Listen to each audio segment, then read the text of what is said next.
For 9 years, I held the World Championship title. That's right. I may not look like it, but I used to be really fit back in the day. Used to be an athlete. And I was the world championship in the animal wrestling world. So how did I get there? Well, the story goes with my son. And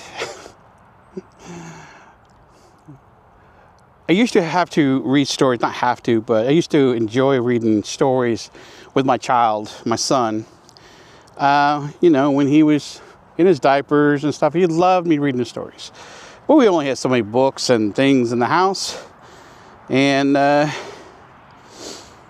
after you read the same stories, the same books, month after month, you go through them all, And I'm not quite sure exactly how this came to be. Was it a question he was asked? I think it was a question or something. And he basically wanted to know, what did I do for a living? What did I do at work? Well, the honest truth, I sat at a desk and stressed out for 8, 10, 12 hours a day. But that's not what I wanted to tell him. I didn't want him to think that his dad had a boring job. You want to tell fascinating stories that they remember, that they love and cherish. They will always want to be part of. Things that they're going to just hang on to. So I told him I was an animal wrestler. And that I had the world title. This put the light in a child's eye that I don't think I've seen in, ever. His eyes just lit up, his smile. He got so excited. And every night I talked about wrestling. What did I wrestle today? I wrestled a polar bear. I wrestled a penguin. I wrestled a bunch of kitties. 9 of them to be exact.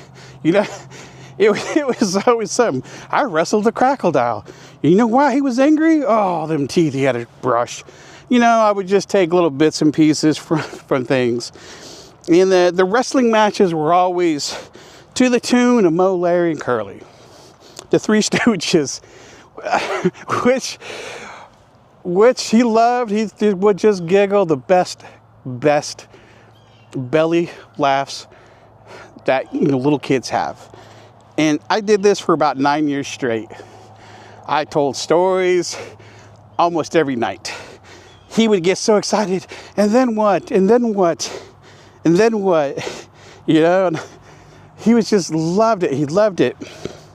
Well, at the time, I didn't know, and I didn't think about, he told everybody he knew.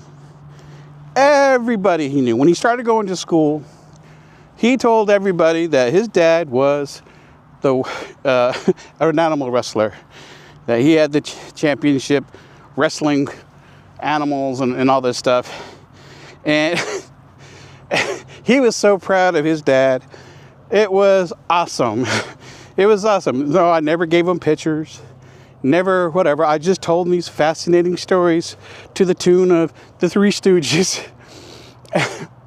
And whatever came to my mind at that time. And I did this for about 9 years. Now, at the time, my wife and I worked in the same building for almost 15 years. Different jobs, we worked for different people.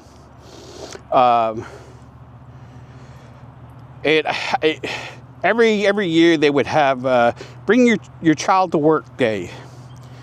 And so she would try to bring him once in a blue moon, and normally I made it my point to not be around because I didn't want him to be disappointed when he comes and saw me at my desk in a cubicle, not what I told him for all these years.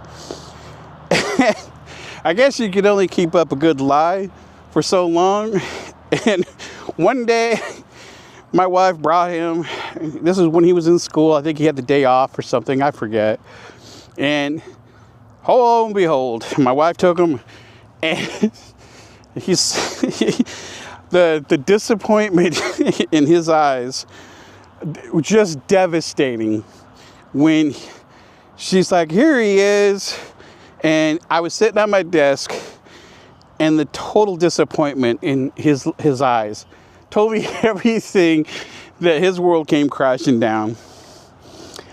It made him so mad. He was mad at me for the longest time. He's 26 now. He's still angry about this story because he told everybody about this story, or these stories about his dad, and how proud and wonderful he thought his dad was. Only to find out the horrible, horrible, horrible desk job he had. And he understands why I did it.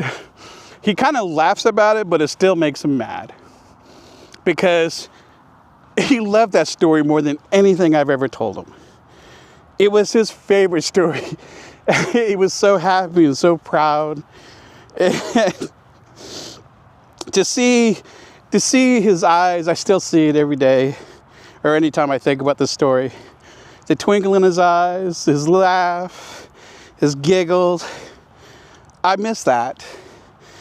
But it's a good memory.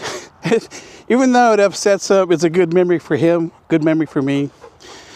And the whole point of this, me telling you this story, was I'm in retirement now, and memories and stories, making memories and stories is becoming more and more important for me.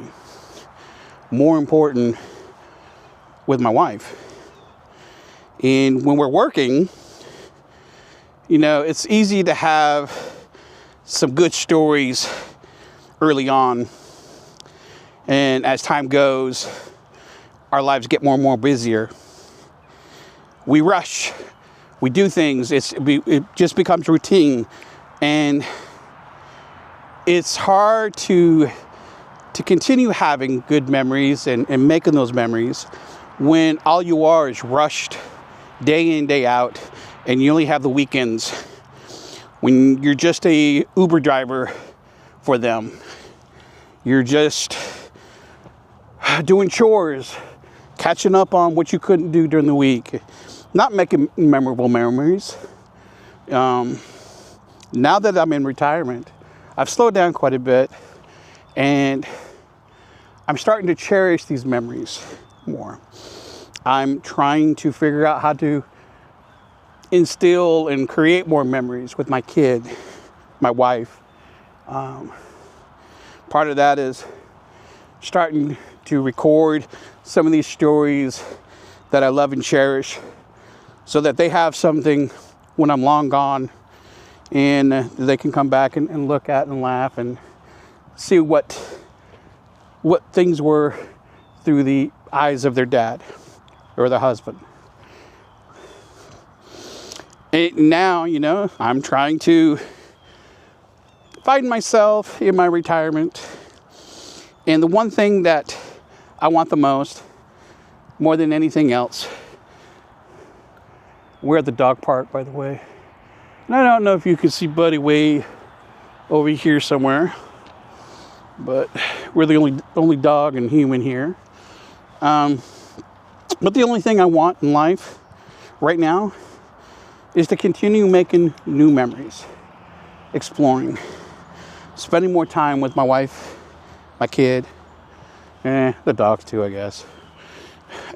But it's the memories, the happy memories.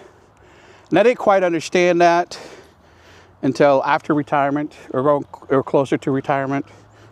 Probably more after retirement. I didn't understand making good memories and all this stuff when I was working, because the job was important. Providing for your family was important. Doing the manly thing. And they're not as important as you may think or thought, but they're important. They're just not that important. So whether you're retired or not, maybe focus on creating memories if you haven't already. And if you are, I would love to know what your favorite memories are. Put them in the comments. I would love to know. But this is just one of my favorite memories. And I want to continue making memories like that. Except for without my son being mad at me for that great story. God, it was a good story. But that's what I'm trying to chase, I think, the most is the good memories in my limited time. There's a lot of things that I'm trying to figure out in retirement, but this is one thing I want to continue doing. So with that, I'll leave you guys with this. Make memories. Love everybody. Kiss, hug your friends and family as much as often as possible.